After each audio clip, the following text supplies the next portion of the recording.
राजनाथ जी पधारे हैं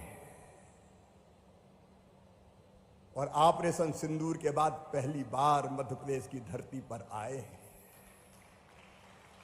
पहलगांव में पाक प्रायोजित आतंकवादियों ने हमारे 26 निर्दोष बहन और भाइयों नागरिकों को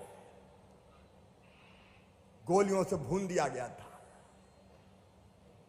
पत्नी के सामने पति को गोली मारी गई थी।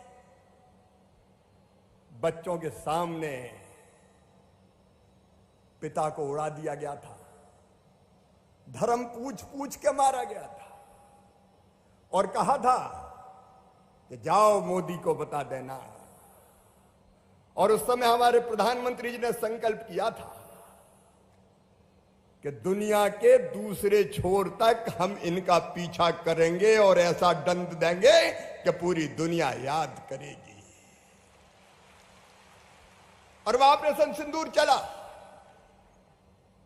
राजनाथ जी, हमें सेना के शौर्य और पराक्रम पर भाई साहब गर्व है और जैसा नेतृत्व आपने प्रदान किया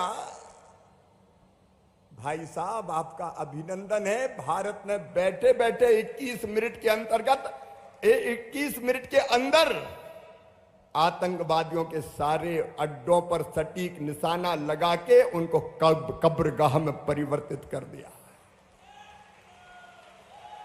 उन्हें हमारे 26 भाइयों को मारा था। सैकड़ों आतंकवादियों के आकाओं के लाशों के ढेर लगा दिए गए, लेकिन हमारा आतंकवादियों के आकाओं को, नागरिकों को नहीं,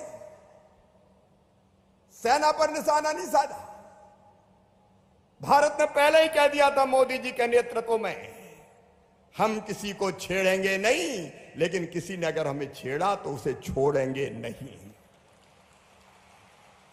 लेकिन जब पाक की फौज ने हरकत की तो रक्षा मंत्री जी के नेतृत्व में हमारी सेनाओं ने 2 दिन में पाकिस्तान को घुटने पे ला दिया। पाकिस्तान के मिसाइल, पाकिस्तान के ड्रोन खिलौने की तरह गिरा दिए गए। एयरबेस को गड्ढों में बदलने का काम हमारी वीर सेनाओं ने किया और हालत यह हो गई कि 2 दिन में पाकिस्तान हाथ जोड़ के आ गया, त्राहिमाम त्राहिमाम, बात करो बात करो बात करो। और कोई तीसरा नहीं था, सीधे पाकिस्तान ने बात की और उस बात पर भारत ने तो अनादिकाल से शरण में कोई आ जाए तो शरण देते हैं, ऑपरेशन सिंदूर स्थगित किया। लेकिन मेरी बहनों और भाइयों, वो लोग जो निर्दोष मारे गए थे, उनके परिजनों ने कहा था कि इन आतंकवादियों को सीधे सिर में गोली मारना।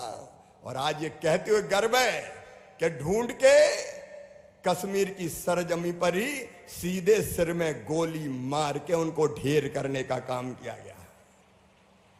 प्रधानमंत्री नरेंद्र मोदी जी के नेतृत्व में एक अद्भुत भारत का निर्माण हो रहा है। एक वैभवशाली भारत, एक गौरवशाली भारत, एक संपन्न भारत, एक समृद्ध भारत, एक शक्तिशाली भारत और एक विकसित भारत।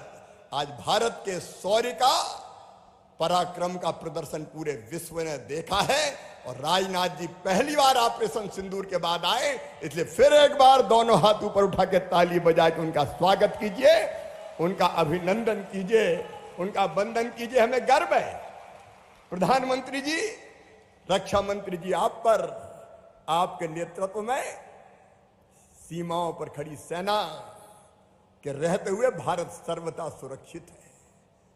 लेकिन आज तो इतनी बड़ी सौगात लेके भाई साहब आए हैं, 1800 करोड़ रुपए का इन्वेस्टमेंट। उमरिया वालों, इतनी बड़ी सौगात उमरिया को मिल रही है, 1800 करोड़ रुपए का। रेलवे कोच बनेंगे और इस क्षेत्र में, आदरणीय भाई साहब, इस क्षेत्र में मैं बचपन से आता रहा हूं, यहां पांव भी घूमा हूं, पद यात्रा भी की, साइकिल यात्रा भी की। और इस क्षेत्र की जनता ने भरपूर स्नेह भारतीय जनता पार्टी को दिया है। पटवा जी के नेतृत्व में यहां विकास की यात्रा प्रारंभ हुई थी। यहां का मंडीदीप औद्योगिक क्षेत्र आज 752 औद्योगिक इकाइयां वहां कार्यरत है। और मुझे बताते हुए खुशी है, सुरेंद्र यहां बैठे हैं, डायरेक्ट और इनडायरेक्ट एक्सपोर्ट हमारा लगभग 20,000 करोड़ रुपया है इस मंडीदीप औद्योगिक क्षेत्र से। और आपने जो सौगात दी है, उस सौगात से तो ये दिन दूना रात चौगना और बढ़ेगा। इस क्षेत्र की जनता ने भी भारतीय जनता पार्टी को अद्भुत प्यार दिया है। इसी विधानसभा क्षेत्र ने 1,23,000 वोट से अकेले यहां से जिता के भेजा मुझे। बचपन से प्यार और आशीर्वाद इस क्षेत्र से मिला, ही पास में हमारा गांव भी है। आज इतनी बड़ी सौगात आप दे रहे हैं, रेलवे के कोच बनेंगे, मेट्रो के बनेंगे, वंदे भारत के बनेंगे, ये क्षेत्र बदल जाएगा। अभी अश्विनी जी हमसे जुड़े थे, मैं उनका भी अभिनंदन करता हूं। वो बता रहे थे लगभग 5,000 रोजगार के अवसर मिलेंगे मेरे बेटा बेटियों को, भाइयों बहनों को। और इसके साथ साथ के एमएसएमई की छोटी छोटी इकाइयां आएंगी, उनसे अलग रोजगार मिलेंगे। और इसलिए सौगात को देने के लिए एक बार फिर दोनों हाथ ऊपर उठा के तालियां बजा के फिर स्वागत कीजिए माननीय राजनाथ सिंह जी का। मुख्यमंत्री जी, हम आपको भी आभारी हैं। आसपास और जमीनें, सुरेंद्र निरंतर प्रयत्नशील रहते हैं। ये क्षेत्र औद्योगिक विकास की दृष्टि से हिंदुस्तान का एक अलग औद्योगिक क्षेत्र बने, ये हमारी कोशिश है। आदरणीय राजनाथ सिंह भाई साहब के भी हम संपर्क में थे कि ये इन्वेस्टमेंट यहां आए। और आपको याद होगा, जब मैं आपके बीच चुनाव के समय आया था, तब मैंने आपको कहा था ये वो क्षेत्र है जिसका प्रतिनिधित्व अटल जी ने किया है, जिसका प्रतिनिधित्व सुषमा जी ने किया है, स्वर्गीय सुंदरलाल पटवा जी ने किया है। हम इस क्षेत्र को आइडियल लोकसभा क्षेत्र बनाकर छोड़ेंगे। उस दिशा में बहुत महत्वपूर्ण कदम है। आप सबको बधाई। लेकिन एक बात और आज कहना चाहता हूं, मेरे किसान भाइयों, आज प्रधानमंत्री जी के नेतृत्व में देश दुनिया से आंखों में आंख मिला के बात करता है। प्रधानमंत्री जी ने कह दिया कोई समझौता ऐसा नहीं होगा जो हमारे देश के हित में ना हो। राष्ट्र हित सर्वोपरि। दुनिया के किसी देश से भी अगर कोई समझौता होगा तो देश के हितों को ध्यान में रखते हुए होगा और किसानों के हितों को ध्यान में रखते हुए होगा। किसानों के हितों से कोई समझौता नहीं होगा।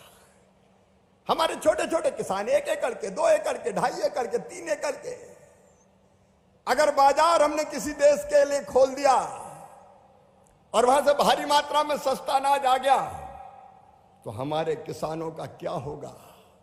और इसलिए प्रधानमंत्री जी ने कहा कि चाहे मुझे व्यक्तिगत कीमत चुकानी पड़े, लेकिन किसानों के हितों से कोई समझौता नहीं किया जाएगा। किसानों के हित सुरक्षित रहेंगे। किसानों के, मछुआरों के, पशुपालकों के हित सुरक्षित रहेंगे। और इसलिए ऐसा कोई समझौता नहीं होगा। किसान भाइयों, देश के लिए जीना इसी को कहते हैं। अपने लिए तो सब जीते हैं, कीट पतंगे भी जीते हैं, पशु पक्षी भी जीते हैं। अपने लिए जिए तो क्या जिए। लेकिन इसके साथ प्रधानमंत्री जी ने आह्वान